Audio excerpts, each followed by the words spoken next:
भी दुनिया के पूरे मुसलमान ना इमाम अबू हनीफा को मान सकते हैं, दुनिया के पूरे मुसलमान ना इमाम शाफई को मान सकते हैं, दुनिया के पूरे मुसलमान ना इमाम मालिक को मान सकते हैं, ना दुनिया के पूरे मुसलमान इमाम अहमद बिन हंबल को मान सकते हैं। सिर्फ एक पॉइंट जहां मुसलमान जमा हो सकते हैं जिनकी इमामत में, वो मोहम्मद सल्लल्लाहु अलैहि वसल्लम की हस्ती है।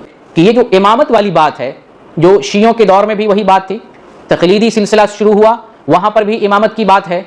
तो यहाँ हम इमामत ही के मसले पर बात करना चाहते हैं। चलो इमामत ही का मसला हल करना चाहते हैं, हम इमाम बनाना चाहते हैं। आप सोचते हैं इमाम बनाना चाहिए, किसी इमाम की जो है बात माननी चाहिए, एक इमाम की पैरवी करनी चाहिए। तो दुनिया के सारे लोग इस इमाम पर मुत्तफिक हो सकते हैं, तमाम मुसलमानों को हम मुत्तफिक करना चाहते हैं। कभी भी पूरे मुसलमान चारों जो इमाम हम जिनको बनाते हैं, इन चारों में से किसी एक को चॉइस नहीं कर सकते, कभी भी नहीं कर सकते हैं, क्योंकि लोगों को बताया गया है कि तुम भी ठीक हो, तुम भी ठीक हो, तुम भी ठीक हो। वो कभी भी दुनिया के पूरे मुसलमान ना इमाम अबू हनीफा को मान सकते हैं, दुनिया के पूरे मुसलमान ना इमाम शाफई को मान सकते हैं, दुनिया के पूरे मुसलमान ना इमाम मालिक को मान सकते हैं, ना दुनिया के पूरे मुसलमान इमाम अहमद बिन हंबल को मान सकते हैं, कभी नहीं मान सकते। और मानने का सवाल भी नहीं पैदा होता। यहाँ आप देखेंगे फतवे देखेंगे, फतवों में लिखा गया है, लोग जब होशियार हुए और पूछे, अपने अपने उलमा से पूछा कि भाई चारों की जब तकलीद जायज़ है, चारों बरहक हैं, चारों सही हैं अपनी जगह पर, तो इमाम मालिक कहते हैं रफुल यदैन करो, इमाम शाफी कहते हैं रफुल यदैन करो, इमाम अहमद बिन हंबल कहते हैं रफुल यदैन करो, तो अगर हम हनफी रहते हुए रफुल यदैन कर लेते हैं तो क्या हर्ज है? ना, गुमराह हो जाओगे। एक ही को मानना पड़ेगा। जब एक ही को मानना पड़ेगा तो फिर आपने चारों को ठीक कैसे कहा? किस बुनियाद पर चारों को कहा? आप तो फिर ये कहे कि मैं ठीक हूं, बाकी तीन गलत हैं। और जब चारों सही है तो चारों में जो मसाइल हैं, इमाम शाफी अगर आमीन कहते हैं, इमाम शाफी अगर सीने पर हाथ मानते हैं, इमाम शाफी अगर रफुल यदैन करते हैं, तो आपने बरहक कहा है, फिर उनकी बात मानने में हरज क्या है? आप ही ने कहा, आप ही के उसूल के हिसाब से हम बात मानना अगर चाहे तो उनकी बात मानना चाहिए। बुनियतुत तालिबीन जो किताब है अब्दुल कादिर जिलानी रहमतुल्लाह अलैह की, नमाज का हूबहू वही तरीका है जो सुन्नत के मुताबिक है। सीने पर हाथ बांधना है, रफुल यदैन करना है, सूरह फातिहा पढ़ना है, जोर से आमीन बोलना है। जब किसी बरेलवी से कहें कि देखो तुम्हारे ये पीर हैं, पीर मुगा, पीराने पीर, सबसे बड़े पीर है, उनकी बात को छोड़ ही नहीं सकते हैं, तो उनके अमल को क्यों नहीं मानते? उनकी किताब में जो बात लिखी गई है वो क्यों नहीं मानते? ना भाई, वो हंबली हैं। अच्छा, हंबली क्या गुमराह हो गए? हंबली की बात ठीक नहीं है, हंबली की बात नहीं माननी चाहिए, हंबली ने जो बताया वो झूठ बताया। तो फिर क्या, कहाँ गए आप? चार बरहक कहने वाले कहाँ गए? फिर क्या बताना चाहते हैं? तो कहने का मतलब खुलासा ये है कि कभी भी उम्मत एक इमाम पर इकट्ठा नहीं हो सकती है।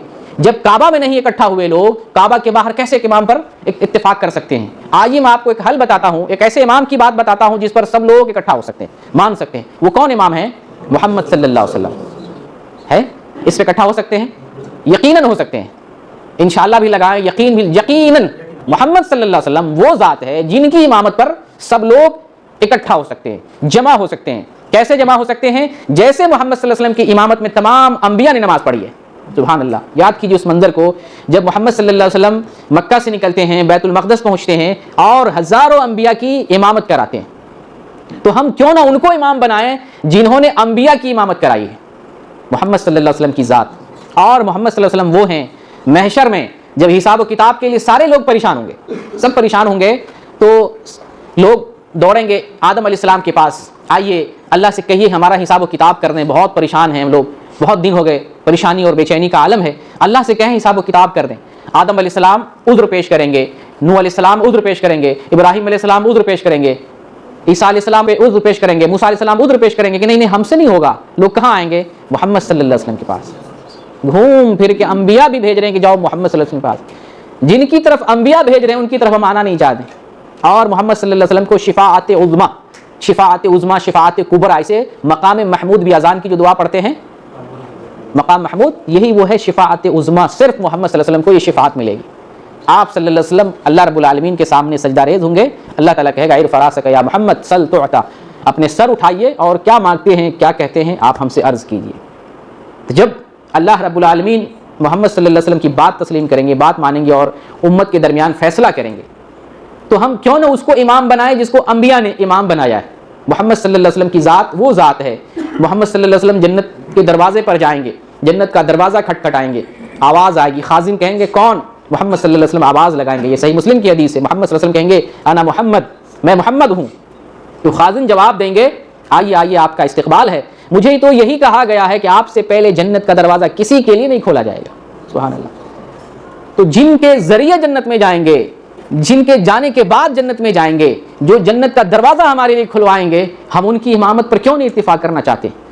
तो मेरा कहना है, मेरा मानना है, मुझे यकीन है कि 4 जो इमाम जिनको लोगों ने बनाया है उन पर उम्मत को जमा नहीं हो सकती है, लेकिन वो हस्ती जिसको अल्लाह ने सबसे अजीम हस्ती बनाई है, अगर उनकी इमामत पर इत्तेफाक करने के लिए आवाज़ लगाई जाए तो मुझे उम्मीद है कि मुसलमान इस आवाज़ पर लब्बैक कह करके जमा हो सकते हैं। बस सिर्फ एक पॉइंट जहां मुसलमान जमा हो सकते हैं जिनकी इमामत में, वो मोहम्मद सल्लल्लाहु अलैहि वसल्लम की हस्ती है। और ज़माने से, सदियों से अहलुल हदीस सदाएं लगा रहे हैं, क़ाल अल्लाह क़ाल रसूल, यही तो है मोहम्मद सल्लल्लाहु अलैहि वसल्लम की आवाज़ पर लब्बैक कहना, आपको इमाम तस्लीम करना। हम हमेशा कहते रहे हमारे इमाम मोहम्मद सल्लल्लाहु अलैहि वसल्लम, हमारे इमाम मोहम्मद सल्लल्लाहु अलैहि वसल्लम।